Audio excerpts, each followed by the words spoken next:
Hi everybody, I'm Jack the Rambling Raconteur, and I hope you're doing well. I want to have a quick discussion around Snow and Autumn by Irène Némirovsky. A marvelous tale. It's the length of a story, 50 pages, but it has the scope of a novel. I don't know what I'll call it, a short novel, a novella, but it's just fantastic. It's from 1931, and it seems to be a story about a family from the Russian lower nobility, beginning in 1916 with one of the sons going off to fight in World War I. Of course, that does not go well for the Russian Empire, and it's really not going well by 1916 even. Then there's the Bolshevik Revolution. The family flees from their home to Odessa, and then later on to Marseille, and ultimately to Paris, where they seem to find a way to, despite the loss of their family jewels, of their fine china, and so much that they had, their home, their land, they find a way to make ends meet, to cope, to sort of start this new life. And so that's what it sort of is framed as. But really, it's all narrated, primarily, I'd say 90% of it is narrated by Tatiana Ivanovna, who is the nanny to the children in that family and has been with the family for, multiple decades. And so it's really through her eyes. We see it is her affection or her sort of anger or disappointment in the family that we capture. It's not necessarily their anger, their disappointments, their loves. It's all of her feelings. The children she loved, the children she misses, the ways she sees them as they've grown up. And so what seems to be this, sort of archetypal tale of like a family that has its tragedies and ultimately its triumphs and some type of balancing in life, is much more focused on this character who is with the family but ultimately outside the family on some level. And I think Némirovsky, captures that in a number of different ways that are really interesting. The family is, of course, nostalgic for what they've lost, for their lost standing, the fact that they have to get jobs. But Tatiana Ivanovna, she's nostalgic, I think, almost for just these different little pieces of the life. And it's not necessarily that she's like disappointed about how life has become harder, but recognizes the losses that have occurred in a way that perhaps the other characters don't quite perceive or project within the story. It's also just marvelously written. It has this elegiac tone, but also a very, just like each chapter is very focused. And so it reminded me, and as I was reading, I was trying to think of a way to describe it. And the closest I could come was the film Goodfellas by Martin Scorsese, where instead of having characters get into a car and talk and drive, and they're going somewhere, and then they get there and they get out and da-da-da-da, somebody's walking to a car, and the next scene cuts, car door slamming, that person's like storming off to a fight. And that's the feeling of Snow and Autumn. It just moves with this electricity, despite this, elegiac, solemn tone throughout many of the chapters. It moves across the events extraordinarily quickly. It's super concise. It's super compact. It's almost a puzzle in which how Némirovsky has stripped away everything that she doesn't need in the tale to make it work. I do want to read a passage to kind of give an example of, when she has these focused moments, how effective it can be. Let's see.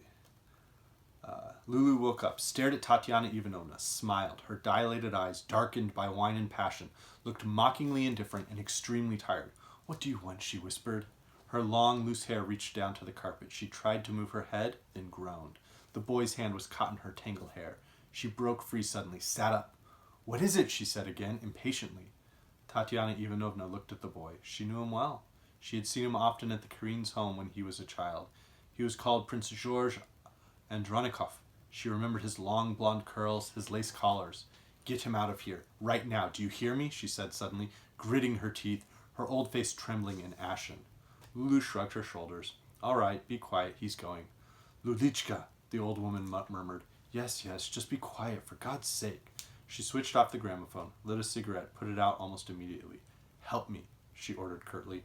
Silently, they tidied up the room, picking up cigarette butts and empty glasses. Lulu opened the shutters, greedily breathing in the cool air that wafted up from the cellars. "Isn't it hot?" The old woman didn't reply, looking away with kind of furious modesty. Lulu sat down on the window ledge, gently swaying and humming. She looked sober, ill. Beneath her face powder, smudged from kissing, white patches of her pale cheeks showed through. She had rings under her wide, empty eyes, and she stared straight ahead. "What's the matter with you, Nyanyuchka?" "We do the same thing every night," she finally said, her voice calm, hoarse from the wine and smoke. "And in Odessa, my God, on the boat, you never noticed?" You should be ashamed, murmured the old woman, sounding pained and disgusted. You should be ashamed, and with your parents asleep right next door. And there's just these, like, you know, these moments of focus that occur in there. But later on, we also get to this dreamlike quality in certain passages. Tatiana Ivanovna sighed and turned her heavy head over to the other side of the pillow. She heard the bells chime 11 o'clock, then midnight. She fell asleep several times, woke up again. Every time she dozed off, she dreamed of the house in Karinova. But the image kept fading, so she hurried to close her eyes again to try to recapture it. Each time it happened, some detail disappeared.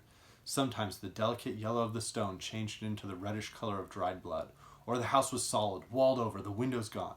But still she heard the faint echo of the frozen branches on the pine trees, whipped by the wind, like the sound of shattered glass. And so it's just a beautifully written story. And The Snow in Autumn refers to the idea that throughout all of these changes, what ultimately gets to Tatiana Ivanovna is that the weather in Paris is different, that winter and autumn are different. And so the nostalgia is not just this nostalgia for lost time or lost loved ones or lost wealth. It's this nostalgia for these other aspects of, you know, of home that she misses that could never be replicated, you know, in Paris. And so I really appreciated it. I enjoyed reading this. Némirovsky is probably most famous for the novel Suite Française that was rediscovered, finally like read in 1998 after, you know, 50-something years after Némirovsky had been murdered at Auschwitz in 1942. And so that caused, I think, sort of a reappraisal of some of her earlier works, including Snow in Autumn, which I thought was fantastic. Some works it reminded me of, kind of a diverse group of works. One was Loving by Henry Green, with that idea of, you know, the family, the wealthy family is not just the character and narration, but that you have, you know, characters who are servants or maids, or in this case a nanny, who provide so much of the narration, so much of the thought and the emotion. And I read this last year, almost exactly a year ago, and this sprung to mind. With that, of course, The Last September by Elizabeth Bowen, an absolutely amazing story. There were many aspects of Némirovsky's story that reminded me of the shorter works of Tolstoy.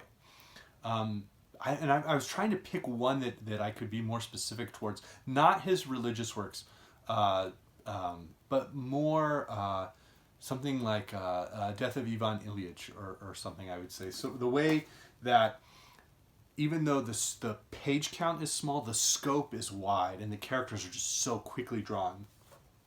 The longing and nostalgia for a time past, not in that specific way only, brought up Some Prefer Nettles by Junichiro Tanizaki, an excellent novel. There were certain aspects of fate that reminded me of some of the works of Flannery O'Connor. If you enjoy her stories, you might enjoy this. And then there was, I don't want to spoil the ending, I'll simply say that there is a passage towards the end that was deeply reminiscent of a passage involving Hagar from Toni Morrison's Song of Solomon.